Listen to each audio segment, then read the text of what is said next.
పక్కన కొంతమంది ఉంటారు హితశత్రువులు అంటారు. హితశత్రువులు అంటే ఏంటి? మంచి చెప్తే అర్థం కాదు వాళ్ళకి. హితశత్రువులు అంటే నిజంగా వాళ్ళు మీ మంచినే కోరుకుంటారు, కానీ వాళ్ళు చెప్పేది నిజంగా చెడు అవుతుంది. ఒక పిల్లోడు ఉంటాడు, ఆ పిల్లోడు నేను ఫారిన్కి వెళ్తానో, ఇంజనీరింగ్ చదువుతానో, లేదా వ్యాపార వ్యవహారం చేద్దాము అంటే వాళ్ళకి దగ్గర బంధువులు వాడంటే ఇష్టం ఉన్నప్పటికీ వద్దురా, అది చేసిన వాళ్ళందరూ నష్టపోయారు, అది చేయొద్దు అని అంటారు. అని అంటే వాళ్ళు చెడు ఉద్దేశంతో చెప్పరు, మంచి ఉద్దేశంతో చెప్తారు. కానీ వాళ్ళకి తెలియదు నిజంగా లోకం ఎంత గొప్పగా ఉంది, ఎంత గొప్పగా అవుతున్నారు, ఇంత వ్యాపార వ్యవహారాలు నడుస్తున్నాయి. వాళ్ళు చెప్పాల్సింది ఏంటి? చక్కగా చెయ్యి, మంచి గురువుని చూసుకో, మంచి అదృష్టత్రం పెట్టుకో, మంచిగా నేర్చుకో, మంచిగా చెయ్యి, నీకు కావాలంటే డబ్బులైనా వ్యవహారమైనా నేను సాయం చేస్తాను, నీ దగ్గర ఉండాలని అది చెప్పాలి.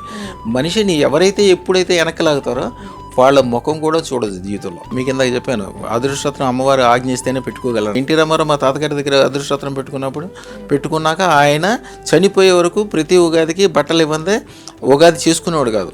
ఒక పివి నరసింహరావు చెప్పాలి, వాళ్ళు బాగుపడి వాళ్ళ కుటుంబాన్ని బాగు చేసి వాళ్ళ గొప్పదనం తెచ్చుకొని అందరితో దండం పెట్టించుకుని గొప్పగా ఉన్నవాళ్ళు చెప్పాలి.